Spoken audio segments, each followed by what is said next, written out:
भगवान तृतीय जुगे जन्म हो अहल्या उद्धार कर मिथिला को जाऊँच कैवर्त प्रसंग राग चोखी वैदिश विलास बनुप्रास आसतु से राम नाम टी आलोचना करवा बीतलकु आलिंगन करी जान्न विशोभन हरे सुर बर ताप चारु धार से हरे सुर बर ताप चारु धार हरे सुर बर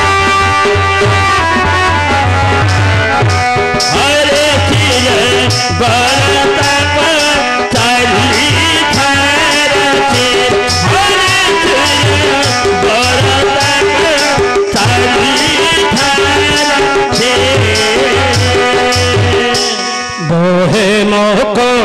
रोके तन उछनर तीसमान पूरित हो इछि पुणी अशेष रसे विद्य हैम दति परे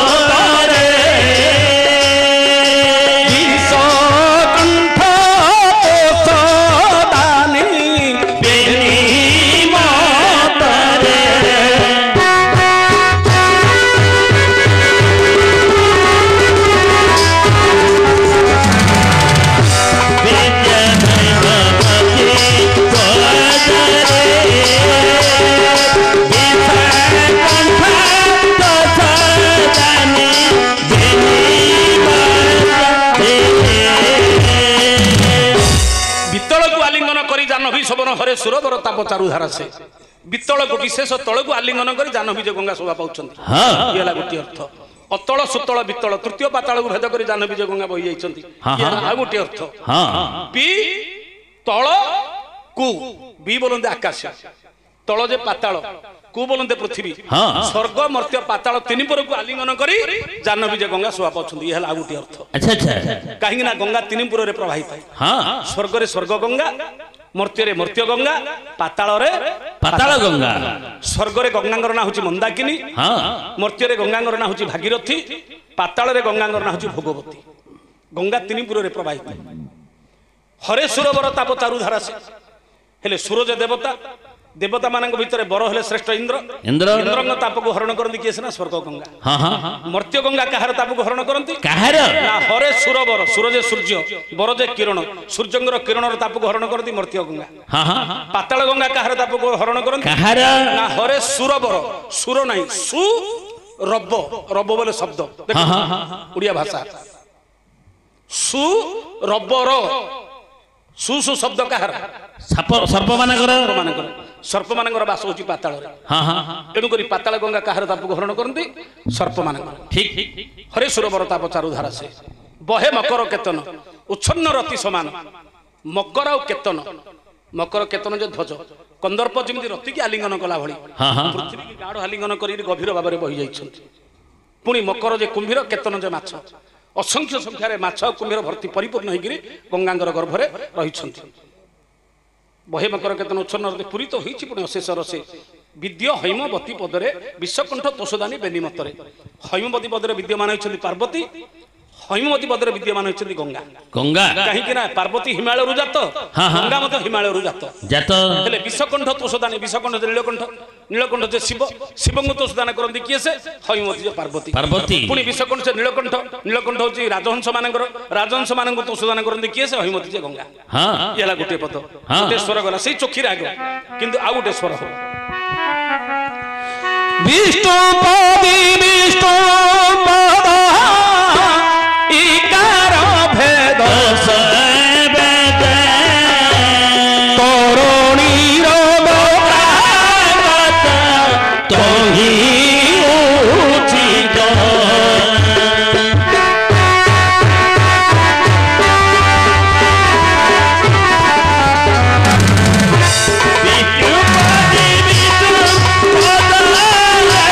इकार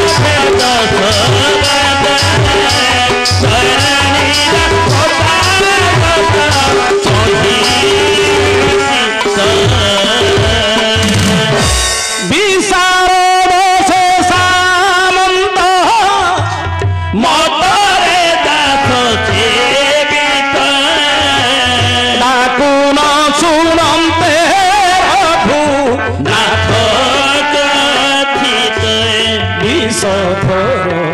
পায়ে কি তুহি বেড়ে নেত্র ধারি সোনা উদার মোহি বিষধর পায়ে তুহি বেড়ে নেত্র ধারি সোনা উদার মোহি বিষধর পায়ে তুহি বেড়ে নেত্র ধারি সোনা উদার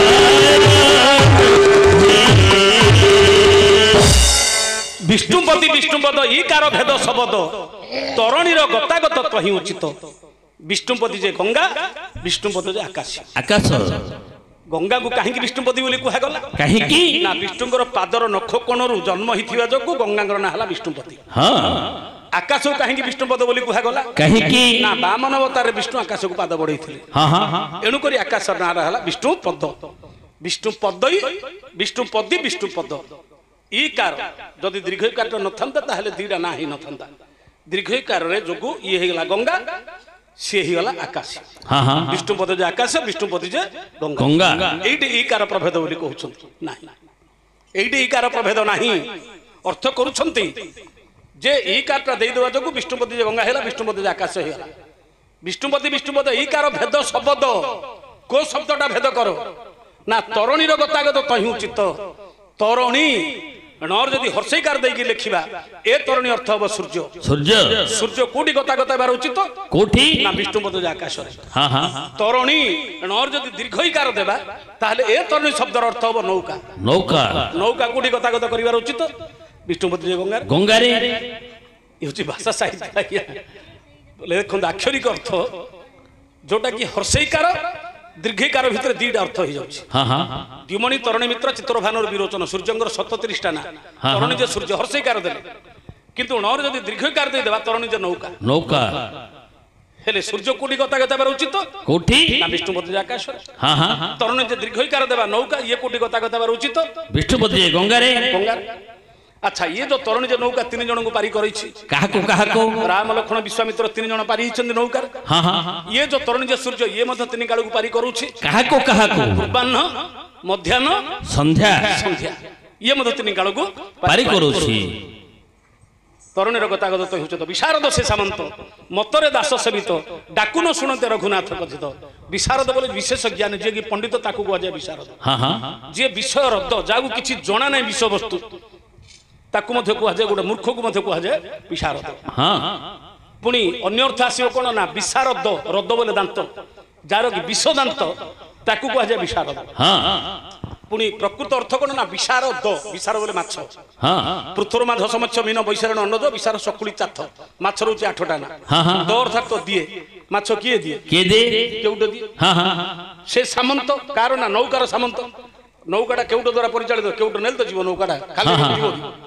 ଏଣୁ ବିଶାରଦ ସେ ସାମନ୍ତ ମତରେ ଦାସ ସେବିତ ପୁରାଣ ମତରେ ସର୍ବମତରେ ଦାସ ସେବାକାରୀ ହେଉଛନ୍ତି ଲକ୍ଷ୍ମଣ ସେବାକାରୀ ହେଉଛନ୍ତି କିଏ ସେ ଲକ୍ଷ୍ମଣ লক্ষ্মণ କାହିଁକି ନା ବିଶ୍ୱାମିତ୍ର ହେଲେ ଗୁରୁ ହଁ, ହଁ। ତାପରେ ରହିଲେ ରାମ ତାପରେ ରହିଲେ ସେବାକାରୀ ହେଉଛନ୍ତି ଲକ୍ଷ୍ମଣ হ্যাঁ হ্যাঁ ଲକ୍ଷ୍ମଣକୁ ପଠେଇଲେ ରାମଚନ୍ଦ୍ର ଆରେ ଯା ସେ ଧୀବରକୁ ଡାକିବୁ ଆମେ ଗଙ୍ଗା ନଦୀ ପାର ହେଇକିରି ଯିବୁ ଯିବା ଗଙ୍ଗା ନଦୀ ପାର ହେଇକିରି ଯିବା। ରାମଚନ୍ଦ୍ରଙ୍କ କଥାରେ ଲକ୍ଷ୍ମଣ ଯାଇକିରି ଧୀବରକୁ ଡାକିଲେ ହଁ। ଆରେ ଧୀବର ଡଙ୍ଗା ଆଣେ ଆମେ ସେ ପାରିକି ଯିବୁ আচ্ছা କିନ୍ତୁ ଲକ୍ଷ୍ମଣ ଯେତେ ପ୍ରକାର ଡାକିଲେ ମଧ୍ୟ ଧୀବରାଙ୍କ ପଟକୁ ଅନେଇଲାନି ଆଗେ ଜମା। କାହାକୁ লক্ষ্মণ ଲକ୍ଷ୍ମଣଙ୍କର ଡାକ ତ ଶୁଣିବା କଥା ଛାଡ হ্যাঁ হ্যাঁ ଅନେଇଲାନି ପ୍ରଥମରେ ଆଙ୍କୁ ଲକ୍ଷ୍ମଣଙ୍କର ଡାକକୁ ଧୀବର ଶୁଣିଲା ନାହିଁ ନାହିଁ ମତରେ ଦାସ ସେବିତ ଡାକୁ କିଏ ଲକ୍ଷ୍ମଣ ଡାକୁ ହଁ। ନ ଶୁଣେ ତ ରଘୁନାଥ କଥା ସେଠୁ ରାମଚନ୍ଦ୍ର କହିଲେ কোন ବିଷଧର ପ୍ରାୟ କି ତୁ କଣ ଗୋଟେ ସର୍ପ କାହିଁକି ସର୍ପ ବୋଲି କହିଲେ କାହିଁକି ନା ସାପର କାନ ନାହିଁ হ্যাঁ হ্যাঁ ଜାଣିଥାନ୍ତୁ ଯେତେ ସାପ ଅଛି ସାପର କାନ ନାହିଁ ନାହିଁ ସେ ତାର ଚକ୍ଷୁ ଦ୍ୱାରା ଶୁଣେ ଚକ୍ଷୁ ଦ୍ୱାରା ଦେଖେ ଦେଖେ। ତେଣୁକରି ତା ନାଁ ହଉଛି ଚକ୍ଷୁଶ୍ରବା ରାମଚନ୍ଦ୍ର କହିଲେ ଆରେ ସାପର ତ କାନ ନାହିଁ ହେଲେ ମଧ୍ୟ ସିଏ ତାର ନେତ୍ର ଦ୍ୱାରା ଶୁଣୁଛି ମୋ ଭାଇଟା ଏତେ ଡାକୁଛି ତୋର ଯଦି କାନ ନାହିଁ ବାରେ ନେତ୍ର ଢାଳି ଶୁଣ ତୁ ଟିକେ ଅନା ଇଆଡେ ଅର୍ଥାତ ସାପର ତ କାନ ନାହିଁ ସିଏ ତାର ନେତ୍ର ଦ୍ୱାରା ଶୁଣୁଛି ତୁ ମଧ୍ୟ ତୋର ନେତ୍ର ଦ୍ୱାରା ଟିକେ ଶୁଣେ ଅର୍ଥାତ ଇଆଡେ ଟିକେ ଅନା হ্যাঁ ଏତେ ଡାକିଲେ ତ ଶୁଭୁନି ସେଠି ଧୀବର କଣ ବୋଲି କହୁଛି ବଧିର ନୁହଇ ବୀର ବୋଇଲା ତହୁ ଧୀବର ଶୁଣିଲିଣି ପଥ ଯେ ପଥର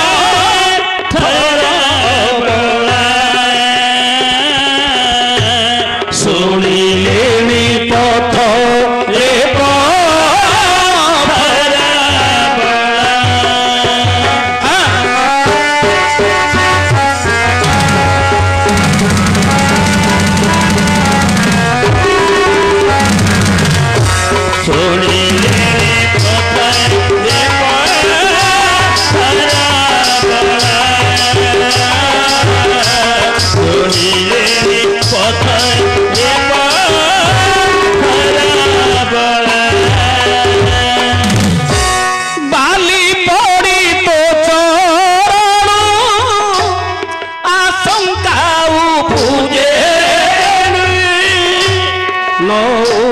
नायिका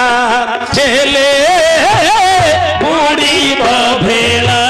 गोटिए मो पोसे कुटुंब भसाइन देवी पाद न धोइना भसाइन देवी पाद न धोइना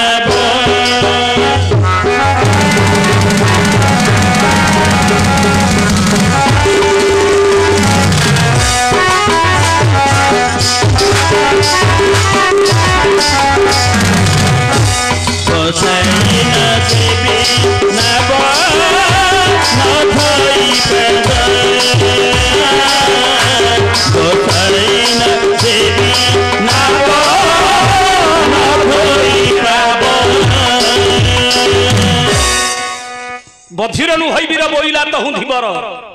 जेतले रामचंद्र गले रे धीबर तू कोन बधिर तू कोन काला तोते कोन सुभुनी धीबर हाथ जोड़ी देला वाला प्रभु नहीं नहीं मते सुभुछि लक्षण डाकुछंदी मु सुनुछि सुभुछि बधिर नाही बधिर नुहईबीर बोइला तहु धीबर धीबर जे केउटा धीबर धीजे ज्ञानी बर श्रेष्ठ श्रेष्ठ बोली जे जगु प्रमाणित करूछि सुनिलिनी पथरे पथर अबला कहीं आसुनी कहीं डंगा धरी न आसवार कारण कौन कौन शुणी सारिली पटने पिला आगुरी मु शुणी सारिली तमें आसवा पथर जे आसवा बाटर गोटे पथरटा को स्त्री कर देछ ए कथा मु आगुरी शुणी सारिली तमें आसवा पूर्व मु शुणी सारिली जे आसवा पथरे जे आसवा बाटरे तमें गोटे पथरटा को तमें स्त्री कर देछ हेले तात्पर्य हला कोन कोन ये तो अहल्या को उद्धार करी आसिले किए रामचंद्र धीबर तो घाट मुहरे बसी ये कुआड़े जाइनी आकु किए कहिला जे ए धीबर को किए कहिला जे कहूची मु सुनिलिनी पथरे पथर अबोला अबोला ये का पाखरु सुनिला फोन बोले दिए किए रामचंद्र का धीबर मोबाइल रे फोन कर देले मु आसुची हां आउची तुम जगी अहले उद्धार करली आउची बोली कहि दिथिले रामचंद्र पाखरे मोबाइल थिला म कोन दे मु खाइले भात जे आउची रहतिले कोन दे अरे एबे सिना चलजी सेतले थिला मोबाइल मुजी फोन कर दिथिले कोनी रामचंद्र दिबरु अरे से मोबाइल डाकी मोबाइल किए कहिला तेनु से कहूछ जे मु सुनिलिनी पथरे पथर अबोला एटा हला तात्पर्य एटा हला छंद टिके विषय को जिबा आकु कहिला कि धीबर को किए कहला जे कहूची मु सुनिलिनी सारिलिनी ये जो अहल्या को अभिशाप देले तू पत्थर ही जा किए गौतम दीटा पुओ तो मांकड़ ही गले अंजनान तो तपस्या करिया चली गले अहल्या पत्थर ही गले तांकर गोटे शिष्य थिले सतानंद कार गौतम सतानंद कोन गले गौतम ऋषिंगर पा तले पड़ी गले बोले बाबा मु गोटे बर मागिबी मते तमे दियो मते तमे किछ आशीर्वाद कर कोन अच्छा अच्छा ना पिला दिले तो मांकड़ हिगिरी पळेले अंजनान तो अभिशाप पाइले सी तो तपस्या चली गले तमे तो तीर्थ को पळेबो अहल्या तो मां पत्थर हिगिरी पड़िले सेवा करिवो किए ମାଙ୍କର ସେବା କରିବ କିଏ? ମତେ ଏତିକି ବର ଦିଅ ଯେ ମା ଉଦ୍ଧାର ହେଲା ପର୍ଯ୍ୟନ୍ତ ମୁଁ ବଞ୍ଚିକିରି ଥିବି, ମାଙ୍କର ସେବା କରିବି। ମତେ ଏତିକି ଖାଲି ଆଶୀର୍ବାଦ ଦିଅ। ହଁ ହଁ ମାଙ୍କର ସେବା କରିବା ପାଇଁ ମୁଁ ବଞ୍ଚିକିରି ରହିବି। ହଁ ହଁ ହେଲେ ମା କେବେ ଉଦ୍ଧାର ହେବେ? କେବେ? ନା ରାମଚନ୍ଦ୍ରଙ୍କର ପାଦ ତଳି ପଡ଼ିଲେ। ରାମଚନ୍ଦ୍ର ଜନ୍ମ ହେବେ କେବେ? କେବେ? ନା ତ୍ରେତୟା ଯୁଗରେ। ତ୍ରେତୟା ଯୁଗ ଆସିବ କେବେ? କେବେ? ନା ସତ୍ୟ ଯୁଗ, ଦ୍ୱାପର ଯୁଗ, ତାପରେ ଆସିବ ତ୍ରେତୟା ଯୁଗ। ସତ୍ୟ ଯୁଗ, ଦ୍ୱାପର ଯୁଗ, ତାପରେ ଆସିବ ତ୍ରେତୟା ଯୁଗ। ତ୍ରେତୟା ଯୁଗରେ ରାମଚନ୍ଦ୍ର ଜନ୍ମ ହେଲେ ଉଦ୍ଧାର ହେବେ। ତୁ ଗୌତମ ଋଷି ବୋଲେ, ସତାନନ୍ଦ ବୋଲେ ବାପା ମୁଁ ତ 3 ଯୁଗ ବଞ୍ଚିକି ରହିପାରିବିନି, ମଝିରେ ଯଦି ଯୁଗୁଟି ଭୋଗ ହେଇଗଲେ ମଧ୍ୟ ଆଉ ମା ଉଦ୍ଧାର ହେବେ ନାହିଁ। କହୁନାହାନ୍ତି ଗୋଟେ ଯୁଗୁଟି ପଳେଇଲାଣି ବୋଲିକିରି, ଗୋଟେ ଯୁଗ ଯଦି ଭୋଗ ହେଇଯିବ ମା ଉଦ୍ଧାର ହେବେ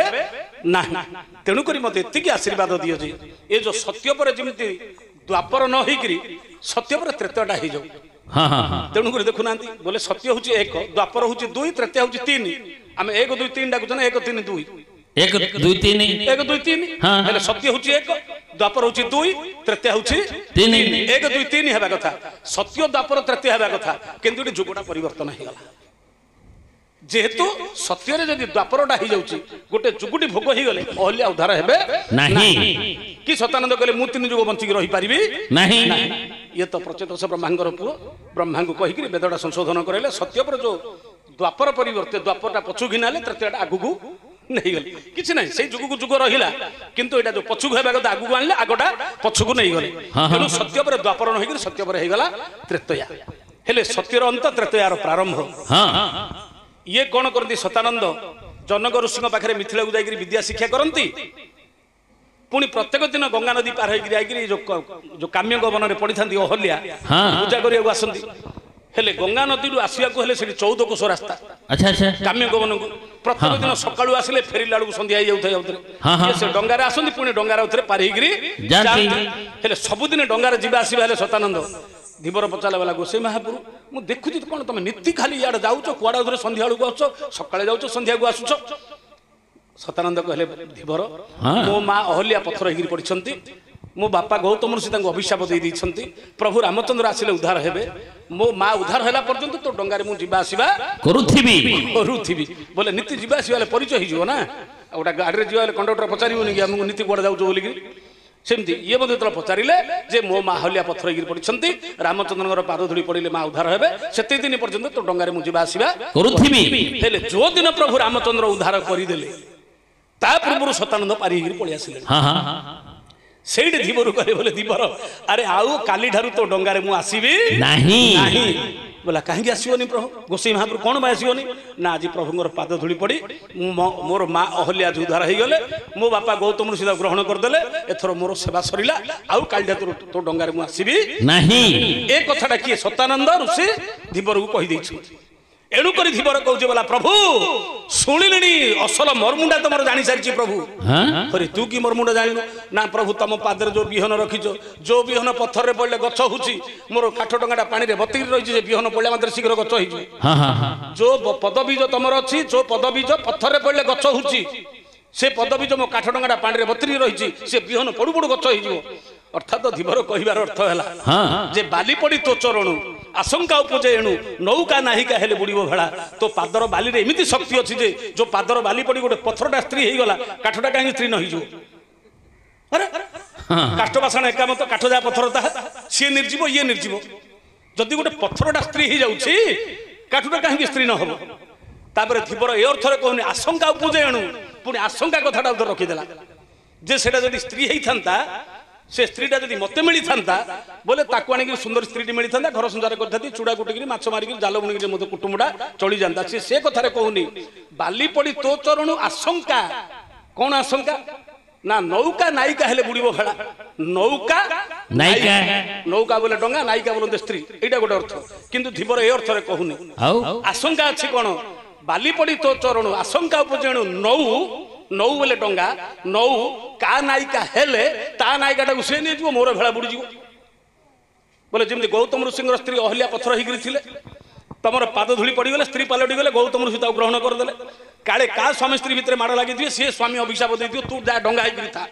सी डंगा होकर जदि तुम पाद धूली पड़ गला ये जदि स्त्री पलटि जीव ए नौ का नायिका हेले ता नायिकाटा उसे नहीं जो मोर भेला बुड़ी जो बुझिले ना नहीं बोले नौका अर्थटा बुझिले ना नहीं नौका नायिका नौ नौ बोले डंगा नौ का नायिका बोले कार स्त्री बोले ता स्त्री उसे नहीं जीवन से रखियो कि जेमिति गौतम अहल्या को नहीं गले ना जेमिति ता स्त्री उसे नहीं जो मोर भेला बुड़ी जो प्रभु मोर वृत्ति जीव डंगा जीव मोर भेला बुड़ी स्त्री मध्य जीव मते किछि मिलियोनी प्रभु तेणु वृत्ति मो पोषे कुटुंब तेणु वृत्ति मो पोषे कुटुंब याकू नेइकरी मु कुटुंब परिपोषण करूची प्रभु तेणु तमु जदि डंगारे बसई देली जदि पाद लागी गला ये जदि नायिका ही गला ता नायिकाटा उसे नहीं जीव मोर भेला बुड़ी जीव प्रभु हौ जदि तमे बाध्य करछो बसिया पई ताहले तमे गोटे काम कर पादुडा देख धोईबी तापर तुमको डंगारे बसई तमर पाद धूली की विश्वास नाही कोन किए कहि पारियो जदि धूली टिके पडिगला बोले मोर स्त्री पालटी जीव तेणु कर प्रभु जदि शर्त पाद धोइबा दब ताहले तुमको डंगारे बसई पाद न धोले जाके तुमको डंगारे बसईबी नहीं भगवान विचार कले आकु आज पादटा धोइबा को देबी काहे कि बहुत दिन रानी जगिछि एणु आकु मु आज पाद धोइबा को देबी ए थीबरटा किए तार पूर्व जन्म कौन कौन तार पूर्व जन्मटा कौन थीबरटा काहे कि एठी जगिछि आ गुटे पदक जिबा भोड़ाई देले पयोर भावग्राही रघुबीर पयोरे ख्याली तो तोरी बसने पोछी बसने पोछी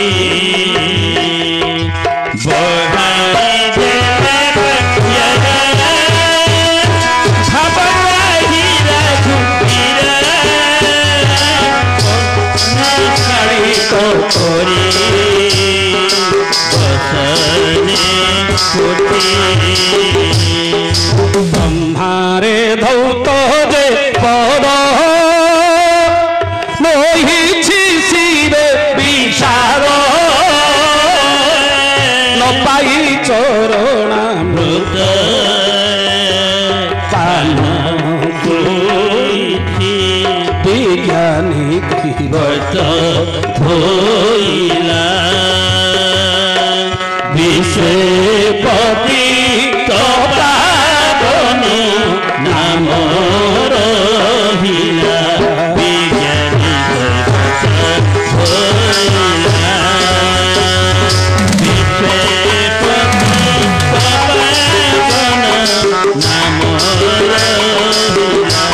विज्ञानी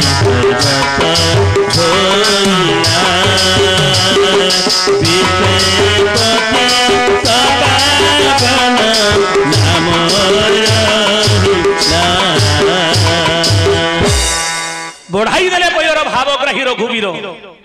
भावग्राही कहीं ना डाही कहीं भक्तर भाव को ग्रहण करि पारुथिबा जोगु ना हला भावग्राही एठी भगवान मध्य भक्तर भाव को ग्रहण कले जे ये जिद करछे मु पादटा धोई लागा तुमको बसई ये मत विचार कले जे ये बहुत दिन लानी जगिछि आकु मु आज पादटा धोइबा को देबी ए धीबरटा किए ए धीबर होची पूर्व जन्म रे गोटे कइंच पूर्व जन्म रे थिला गोटे कइंच कुर्म अच्छा अच्छा भगवान विष्णु जेतले कि क्षीर सागर रे अनंत नाग पर शयन करथिले गोटे पाद लक्ष्मी मंचलुछंती गोटे पाद सरस्वती मंचलुछंती ए सागर मध्य कइंच विचार कला मु टिके भगवान पाद सेवा करदेले ये जन्म चक्र उद्धार मुक्ति हो जाती ये कौन कला पाद सेवा करने लांज बाटे चढ़ला सिमिति लांज बाटे चढ़ला हेले गोटे पाद लक्ष्मी गोटे पद सरस्वती धरती कईचर भाव को देखिए माने विरक्त हेले किए लक्ष्मी सरस्वती रागिले ये अनंत नाग कौन कला लांजरे गुड़े कईच को पानी पिटिदेला जोजने जोजने दूर गला थे आसला भाविला लांज पटे छेना गले लांजरे गुड़े दूची एथर मुंड पटे चढ़ी पड़ी अनंत मुंड पटे चढ़ी पड़ा गला अनंत कौन कले दंशन करदे जेतल दंशन करदे से कंचर जीवनटा छाड़ी गला किंतु मरिबा समय तार गोटे लक्ष्य अच्छे प्रभुंर पाद सेवा करिबी मरिबा पूर्व कंचर गोटे लक्ष्य अच्छे प्रभुंर पाद सेवा करिबी तेणु भगवान कहला रे रह ए जन्म तुम मोर पाद सेवा करि परिबो नाही तृतीय जुग रे मु राम अवतार जन्म हेबी যা ତୁ ସେଠି ଧୀବର ହେଇକିରି ଜନ୍ମ ହେଇଥା ତୁ ଆଉ ମୋ ପାଖକୁ ଆସିବାକୁ ଲୋଡ଼ା ନାହିଁ ମୁଁ ତୋ ପାଖକୁ ଯିବି ତତେ ସେଠି ପାଦ ସେବା କରିବାକୁ ସୁଯୋଗ ଦେବି ଏ କଥାଟା ଭଗବାନ ତାକୁ କହିଥିଲେ ହଁ ହଁ ଏ କଥାଟା ତାକୁ ଭଗବାନ କହିଥିଲେ ତେଣୁ କରି ଯିଏ ହେଲା ହଉ ଭଲ ବିଷୟଟା ତ ଚାଲିଛି ଟିକେ ଡିଷ୍ଟର୍ବ ଲାଗୁଛି ଆମକୁ ନହେଲେ ମୁଁ ବିରକ୍ତ ହୁଅନ୍ତି ମୁଁ ଜାଣିଛି ହେଲେ ଯିଏ କି ବିଷ୍ଣୁ ସିଏ ହେଲେ ରାମ ଯିଏ କି କଇଁଚ ସିଏ ହେଲା ଧୀବର ହଁ ଯିଏ ହେଲେ ଅନନ୍ତ ସିଏ ହେଲା ଲକ୍ଷ୍ମଣ ଅନନ୍ତ ଶେଷ ନାଗ ସିଏ ହଉଛନ୍ତି ଲକ୍ଷ୍ମଣ ତେଣୁ କରି ଯେତେବେଳେ ଲକ୍ଷ୍ମଣ ଡାକିଲେ ରେ ଧୀବର ଡଙ୍ଗା ଆଣେ ଆମେ ସେ ପାରିକି ଯିବୁ ଆଚ୍ଛା ଧୀବର ବୋଲା ନାଇଁ ରେ ବାପା ମୋର ହେଲେ ପୂର୍ବ ଜନ୍ମର କଥା ହେତୁ ଅଛି ମୁଁ ଯୋଉ ଯାଇଥିଲି ପାଦ ସେବା କରିକି ଭବସାଗରରୁ ପାରି ହେଇଯିବି ତୁ ମତେ ପାରି କରିଥିଲୁ ନାହିଁ ତୋ ଲାଞ୍ଜରେ ଗୁଡେଇକିରି ମତେ ବାଡେଇଥିଲୁ ଶେଷକୁ ତୁ ମତେ କଣ କଲୁ ସୁଯୋଗ ଦେଲୁନି ନାହିଁ କଲୁ ଆରେ ତୁ ମତେ ପାରି କରିବାକୁ ସୁଯୋଗ ଦେଇନୁ ଆଉ ତୁ ତ ମତେ ପାରି କରିନୁ ମୁଁ କାହିଁ ତତେ ପାରି କରିବି ତେଣୁ ଲକ୍ଷ୍ମଣଙ୍କର ଡାକକୁ ଧୀବର ବେଖାତିରି କରିଛି ଯେ ତୁ ମୋ ଡାକ ଶୁଣୁ ମୁଁ କାହିଁ ତୋ ଡାକ ଶୁଣିବି ମୁଁ ଯେତେବେଳେ ଡାକିଥିଲି ଚିନ୍ତା କରିଥିଲି ତୁ ମତେ ସୁଯୋଗ ଦେଇଥିଲୁ ନାହିଁ ତୁ ମତେ ପାରି କରିବୁ ମୁଁ କାହିଁ ତତେ ପାରି କରିବି ତେଣୁକରି ଲକ୍ଷ୍ମଣଙ୍କର ଡାକକୁ ଏଇଠି ଶୁଣିଲାନି ଯେତେବେଳେ କି ରାମଚନ୍ଦ୍ର ଡାକିଲେ ଡଙ୍ଗାଟା ଧରିକିରି ଆସିଛି ଭଗବାନ କଣ କଲେ ପାଦଟାକୁ ବଢେଇ ଦେଲେ ବଢାଇ ଦେଲେ ପୟର ଭାବଗ୍ରାହୀ ରଘୁବୀର ପୟରେ ଖେଳିତ କରି ବସନେ ପୋଛି ପୟ ଯେ ଜଳ ଜଳରେ ପାଦଟାକୁ ଧୋଇକିରି ଲୁଗାରେ ପୋଛୁଛି ଲକ୍ଷ୍ମଣଙ୍କର ମୁହଁଟାକୁ ଅନଉଛି ସେତେବେଳେ ସିନା ମନା କରିଦେଲା ଆଉ କଣ ମନା କରିଦବ ସେତେବେଳେ ସିନା ମନା କରିଦେଇଥିଲ ଦେଲନି ସୁଯୋଗ ଏବେ କଣ ମନା କରିପାରିବ ଏବେ ଆଉ ମନା କରିପାରିବ ନାହିଁ ଯେହେତୁ ପ୍ରଭୁ ନିଜେ ମତେ ପାଦଟା ବଢେଇ ଦେଇଛନ୍ତି ଧୋଇବା ପାଇଁ ବୋଲିକିରି ହେଲେ ତାତ୍ପର୍ଯ୍ୟ ହେଲା କଣ କଣ ପୟୋବରନ୍ତେ ଜଳ କୋ ଜଳରେ ପାଦଟା ଧୋଇଲା ପୁରାଣ ହଉଛି ସମାଜ ଶିକ୍ଷା ଏଣୁକରି ଆମେ ସମାଜକୁ ଶିକ୍ଷା ଦେବା ପାଇଁ ପୁରାଣ ଲେଖା ହେଇଛି ହିନ୍ଦୁ ଶାସ୍ତ୍ର ହଉଛି ସନାତନ ଧର୍ମ ମୂଳ ଧର୍ମ ହିନ୍ଦୁ ଶାସ୍ତ୍ରରେ ଯାହା ଅଛି ଅନ୍ୟ କୌଣସିଥିରେ ନାହିଁ ସମାଜ ଶିଖିବା ପାଇଁ ଲେଖା ହେଇଛି ଆମେ ଯାଉଛେ ମନ୍ଦିରକୁ ଆଜ୍ଞା ଯାଉଛେ 108 ବେଲପତ୍ର ଧରିକିରି ପୂଜା କରୁଛେ ଯେ ଠାକୁର ମୋ କଥା ଶୁଣିଦେବେ ନା ନାହିଁ 108 ନଡ଼ିଆ ବାଡ଼େଇ ଦେଲି ହେ ମହାଦେବ ମୋ କଥାଟା ଶୁଣିଦିଅ 108 ଚମ୍ପା ଚଢେଇବି ଲକ୍ଷେ ଚମ୍ପା ଚଢେଇବି କିଛି ମୂଲ୍ୟ ନାହିଁ କ୍ଷୀର ଢାଳୁ ଦେଉଛେ ଗଙ୍ଗା ଜଳ ଢାଳୁଛେ କିଛି ମୂଲ୍ୟ ନାହିଁ ଆଜ୍ଞା ନିରାଟ ସତ କଥାଟି କହିବି ପୁରାଣ ଯାହା ଲେଖା ହେଇଛି ତତ୍ତ୍ୱଜ୍ଞାନ କଥା ଗୁଡାକ ଆଜ୍ଞା ବେଲପତ୍ରଟି ଆମେ ଛିଡେଉଛେ ଗଛରୁ जो बेलपत्रटी छिड़ौचे गछरु कवि माने पुराण रे लिखिछंती हमर आखिटा फुटे देले हमक भल लागियो कि नहीं हाथुटा काटी देले भल लागियो कि नहीं हमर जेंति गोटे अंग गछर पत्र होची गोटे अंग गछर पत्र मध्ये होची गोटे अंग अंग ताकू आमे छिड़े गिरी नेगिरी 108 बेलपत्र देई दउछे ता पर दिन नउची पूजा आ गोटे माळी नउची कोन कोची खत गदारे पके दउची कोन होची तार मूल्य कोन रहिला कि ठाकुर कहउछंती अरे तू कोन दउछु कहूँ मु पर प्रभु 108 बेलपत्र देली तू कौन तो बापा लगे 108 ये जो बेल गछटा ता जिनस ताकू आमे दउछे आम बापार गछ नाही सेटा ता गछ ए सृष्टि करिवा लोक सीए ए बेल गछ को तैयार करिवा लोक सीए ता जिनस ताकू देकी आमे कहूँ प्रभु तते देली तू कौन देलु मते मो जिनसटा मते दउछु तू कौन मते देलु अरे तो पाखरे जो जिनस अछि से जिनसटा मते दे अरे बेलपत्र दरकार नाही करपत्र ढुआ पत्र नहीं खाली करपत्र दिरा तू मते जोड़ी दे आउ दरकार किछि नाही 100 लक्ष स्वर्ण चंपा फूल अरे फूल कोन देबू भक्ति पुष्प ए पुष्प ढ पुष्प नाही हृदय रे जदी भक्ति नथिबो लक्ष स्वर्ण चंपा चढ़ा देले कोन हो भक्ति पुष्प ढुआ पुष्प नाही फल नडिया फल नाही आज्ञा 108 नडिया दरकार नाही कर्म फल ढु फल आउ नाही जदि किसी पुण्य कर्म करिछे प्रभु ए पुण्यटा तुमको मु दान करूछि कर्म फल फल आउ नाही पानी गंगा पानी दरकार नाही कि क्षीर दरकार नाही भक्ति अश्रु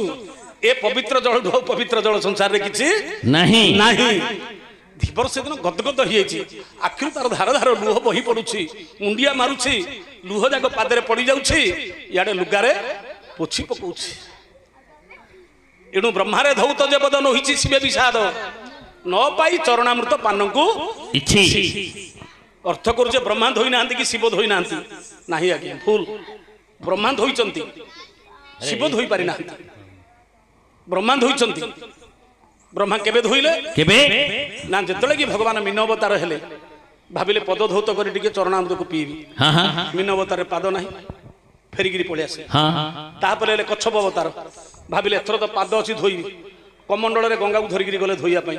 କିନ୍ତୁ କଇଁଛ ମାନଙ୍କର ପ୍ରକୃତି ଅଛି କୋଷ ଭିତରେ ପାଦ ଯାକ ଲୁଚେଇ ଦେବେ। ଇଏ ଯେତେ ଥର ବ୍ରହ୍ମା ଗଲେ ସେ କୋଷ ଭିତରେ ପାଦଟାକୁ ଲୁଚେଇ ଲୁଚେଇ ଦେବେ। ଧୋଇ ପାରିଲେ ନାହିଁ, ଫେରିକିରି ପଳେଇ ଆସିଲେ। ସେଥର ମଧ୍ୟ ଧୋଇ ପାରିଲେ ନାହିଁ। ମୀନ ଅବତାର ଗଲା, କଚ୍ଛପ ଅବତାର ଗଲା, ତାପରେ ହେଲେ ବରାହ ଅବତାର। ଭାବିଲେ ଏଥର ପାଦ ଅଛି ଟିକେ ଧୋଇବି। କିନ୍ତୁ ଇଏ କଣ କଲେ, ହିରଣ୍ୟାକ୍ଷକୁ ମାରିବା ପାଇଁ ଯେତେବେଳେ କି ସାଗର ମଧ୍ୟରେ ଲୁଚିଲା, ତାକୁ ମାରିବାକୁ ଗଲେ ତାଙ୍କର ପାଦ ଯାକ ସାଗର ପଙ୍କ ଭିତରେ ବୁଡ଼ିଗଲା। ସେଇଠି ମଧ୍ୟ ବ୍ରହ୍ମା ଧୋଇ ପାରିଲେ ନାହିଁ। ତିନି ଅବତାର ଗଲା। ତାପରେ ହେଲା ଚତୁର୍ଥ ଅବତାର ନୃସିଂହ ଅବତାର। ଭାବିଲେ ଏଥର ଯିବି ପାଦଟାକୁ ଧୋଇବି। କିନ୍ତୁ ହିରଣ୍ୟକୁ ଟାଣି ଆଣିଲେ, ଜାନୁ ଦେଶରେ ପକେଇ ବିଦାରେ ଦେଲେ ଯେ ପୂଜ ରକ୍ତ ହେଇଗଲା, ପାଦ ଯାକ ମଢଟା ପଡ଼ିଗଲା। କାର? ହିରଣ୍ୟର। ସେ ଧୋଇ ପାରିଲେ ନାହିଁ। କେତେ ଅବତାର ଗଲା? 4 ଅବତାର ଗଲା। ତାପରେ ପଞ୍ଚମ ଅବତାର ବାମନ ଅବତାର ହେଲେ। ଯେତେବେଳେ କି ବାମନ ଅବତାରରେ ବଳିରାଜା ସ୍ୱର୍ଗପୁରଟା ଦାନ ଦେଲା, ଇଏ ବାମ ପଦଟା ବଢେଇ ଦେଲେ। ବ୍ରହ୍ମା ଭାବିଲେ ଏଥର କୁଆଡେ ଯିବ ହେ ପ୍ରଭୁ, ମତେ ସିନା 4ଟା ଅବତାର ଠକିଲ, ଆଉ କୁଆଡେ ଯିବ ଏଥର? କମଣ୍ଡଳରେ ଗଙ୍ଗାକୁ ନେଇକିରି କଣ କଲେ, ଯେତେବେଳେ କି ପାଦଟା ଆକାଶକୁ ବଢେଇ ଦେଲେ, ନେଇକିରି ପାଦରେ ଢାଳିଦେଲେ ଚରଣାଦୋକଟା ଟିକେ ପିଇବି। କିନ୍ତୁ ସେଇଠି ମଧ୍ୟ ବିଷ୍ଣୁ କଣ କଲେ, ଗୁପ୍ତ କରିକିରି ଯୋଉ ଗଙ୍ଗାକୁ ବିନ୍ଦୁଏ କରିକିରି କଣ କଲେ, ଜଳ ନଖ କୋଣ ଭିତରେ ଲୁଚେଇ ଦେଲେ। କାହାକୁ? ବିଷ୍ଣୁ କଣ କଲେ, ଗଙ୍ଗାଙ୍କୁ ଗୋଟେ ବିନ୍ଦୁଏ ଜଳ କରିକି ନଖ କୋଣ ଭିତରେ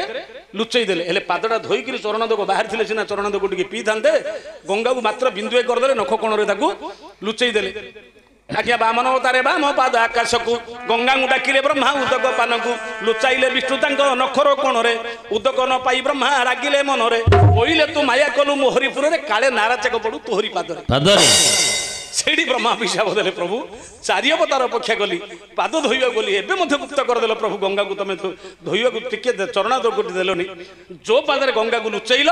ସେ ପାଦରେ ତମର ମୃତ୍ୟୁ ଭେଦଟା ରହିବ। ଏଣୁ କରି ବାମ ପାଦରେ ଭଗବାନଙ୍କର ମୃତ୍ୟୁ ଭେଦଟା ରହିଗଲା। ଯୋଉ ବାମ ପାଦଟା ବଢେଇଥିଲେ, ସେ ପାଦରେ ଗଙ୍ଗାକୁ ଗୁପ୍ତ କରିଥିଲେ ବାମ ପାଦରେ, ତେଣୁକରି ବାମ ପାଦରେ ଗୁପ୍ତଟା ମୃତ୍ୟୁ ଭେଦଟା ଭଗବାନଙ୍କର ରହିଗଲା। ବ୍ରହ୍ମାରେ ଧୌତ ଯେ ପଦ, ବ୍ରହ୍ମା ଧୋଇଲେ କିନ୍ତୁ ଚରଣାଦୋକ ପାଇପାରିଲେ ନାହିଁ। ଶିବ ଜଗିଛନ୍ତି, ବଳକା ହିରା ହେଲେ ମତେ ଟିକେ ମିଳିଯିବ ପରା ବୋଲିକି, ଧୋଇକି ତ ମୂଳରୁ ବ୍ରହ୍ମାଙ୍କୁ ମିଳିଲାନି, ଶିବଙ୍କୁ କୁଆଡେ ମିଳିବ? ତେଣୁ ରହିଛି ଶିବେ ବିଷାଦ ଦୂର କରିଦେଲେ। ବିଜ୍ଞାନୀ କୈବର୍ତ୍ତ ଧୋଇଲା, ବିଶ୍ୱେ ପତିତ ପାବନ ନାମ ରହିଲା। ଯୋଉ ପାଦକୁ ବ୍ରହ୍ମା ଶିବ ଧୋଇ ପାରି ନଥିଲେ ଆଜ୍ଞା, କିନ୍ତୁ ସେ ପାଦକୁ ସାଧାରଣ କୈବର୍ତ୍ତ ଆଜି ଧୋଇବାକୁ ସକ୍ଷମ ହେଲା। ଏଣୁ ବିଶ୍ୱ କି ସଂସାରରେ ପତିତ ପାବନ, ପତି ଯେ ଦୁଃଖୀ, ପାବନ ଯେ ଉଦ୍ଧାର କରିବା। ଭଗବାନ ସବୁବେଳେ ଦୁଃଖୀକି ଉଦ୍ଧାର କରିବା ପାଇଁ ବ୍ରହ୍ମାଙ୍କୁ ସିନା ଦେଇ ନଥିଲେ ଧୋଇବାକୁ ଚରଣାଦୋକ, ଶିବଙ୍କୁ ପାଇ ନଥିଲେ, କିନ୍ତୁ କୈବର୍ତ୍ତକୁ ଦେଇଥିଲେ। କାହିଁକି ନା ତାକୁ କଥା ଦେଇଥିଲେ, ତୁ ମତେ ପାଦ ଧୋଇବୁ। ଆଜ୍ଞା ଟିକେ ବିଶ୍ୱ ପତିତ ପାବନ ନାମ ରହିଲା। ଧୀବରୁ କହିଲେ, ବୋଲେ ଆରେ ଧୀବର, ଏ ଯୋଉ ବସନରେ ପୋଛିଲୁ ପାଦଟା, ସେ ବସନଟା ସାମାନ୍ୟ ନାହିଁ ରେ ବାପା। ଯୋଉ ଭକ୍ତି ଅସୁର ଯୋଉ ପୋଧିଛି ଯୋଉ ପାଦଟା ଦେ, ସେଇଟା ଆଜିଠାରୁ ତାର ନାଁ ହବ କଣ ଜାଣିଛୁ? ଆରେ କଳି ଯୁଗରେ ମୁଁ ଯେତେବେଳେ ଶ୍ରୀକ୍ଷେତ୍ର ନୀଳାଚଳ ଧାମରେ ବିଜେ ହେବି, ଏ ବାନାର ନାଁଟା ହବ ପତିତ ପାବନ ବାନା। ଧୀବରର କନାଟା ହଉଛି ଆଜି ପତିତ ପାବନ ବାନା। ଏଣୁ ବିଜ୍ଞାନୀ କୈବର୍ତ୍ତ ଧୋଇଲା, ବିଶ୍ୱ ପତିତ ପାବନ ବାନା ରହିଲା। ସାରା ସଂସାରରେ ଏ ଯୋଉ କୈବର୍ତ୍ତ ଯୋଉ ଲୁଗା ଖଣ୍ଡିକରେ ପୋଛିଥିଲା, ଯୋଉ ବସନରେ ପୋଛିଥିଲା, ଆଜି ଇଏ ହବ ପତିତ ପାବନ ବାନା। ପତି ଯଦି ଦୁଃଖୀ, ଆରେ ମତେ ଯିଏ ମୋ ପାଖକୁ ନ ଆସି ପାରିଲେ ମଧ୍ୟ, ଦୂରରେ ରହିକିରି ମଧ୍ୟ, ଆରେ ଯିଏ ସେ ବାନାଙ୍କୁ ମଧ୍ୟ ଦର୍ଶନ କରିଦେଲେ, ସିଏ ମଧ୍ୟ ଉଦ୍ଧାର ହେଇଯିବ। ଏ ବାନାରେ ଏତିକି ମହିମା ଅଛି। ପତିତ ଯେ ଦୁଃଖୀକି ଉଦ୍ଧାର କରିବା ପାଇଁ ହଉଛି ସେ ବାନା, ତେଣୁ ତାର ନାଁ ହଉଛି ପତିତ ପାବନ ବାନା। ବିଶ୍ୱ ପତିତ ପାବନ ବାନା ରହିଲା। ଧୀବର କହିଲେ, ବୋଲେ ଧୀବର, ତତେ ବର ଦଉଛି, ସତ୍ୟ ଯୁଗରେ ହେଇଥିଲୁ ତୁ କଇଁଛ, ତ୍ରେତୟାରେ ହେଲୁ ଧୀବର, ଦ୍ୱାପର ଯୁଗରେ ହେବୁ ସୁଦାମା ବ୍ରାହ୍ମଣ, ମୋର ସଖା ହେଇକିରି ଜନ୍ମ ହବୁ, କଳି ଯୁଗରେ ହେବୁ ତୁଳସୀ ଦାସ ହେଇକିରି ମୋର ଗୁଣକୁ କଳି ଯୁଗରେ ତୁ ପ୍ରଚାର କରିବ। ରାମଚରିତ ମାନସ ଯୋଉ ତୁଳସୀ ଦାସ ଲେଖିଛନ୍ତି। ଏଣୁକରି ଯୁଗ ଯୁଗରେ ତୁ ଭକ୍ତ ହେଇକିରି ରହିବ। ଆଜି ସେହି ଭଗବାନ ପୁରୁଷ ଆଜି ଧୀବରକୁ ଉଦ୍ଧାର କରିଥିଲେ, କଇଁଛକୁ ଉଦ୍ଧାର କରିଥିଲେ। ଏଣେ ଯୁଗ ଯୁଗରେ ଭକ୍ତଙ୍କ ପାଇଁ ଭଗବାନ ସବୁବେଳେ ଆସିକି ଅବତାର ହୁଅନ୍ତି। ଆଜ୍ଞା ଏଠି ଅହଲ୍ୟାକୁ ଉଦ୍ଧାର କରିଥିଲେ, ହେଲେ ଆଜ୍ଞା ଅହଲ୍ୟାକୁ ଉଦ୍ଧାର କରିବା ପାଇଁ ଯଦି ନ ଆସିଥାନ୍ତେ ରାମ ଅବତାରରେ ସେଠିକି, ତାହେଲେ ଅହଲ୍ୟା କେବେ ଉଦ୍ଧାର ହେଇନଥାନ୍ତେ।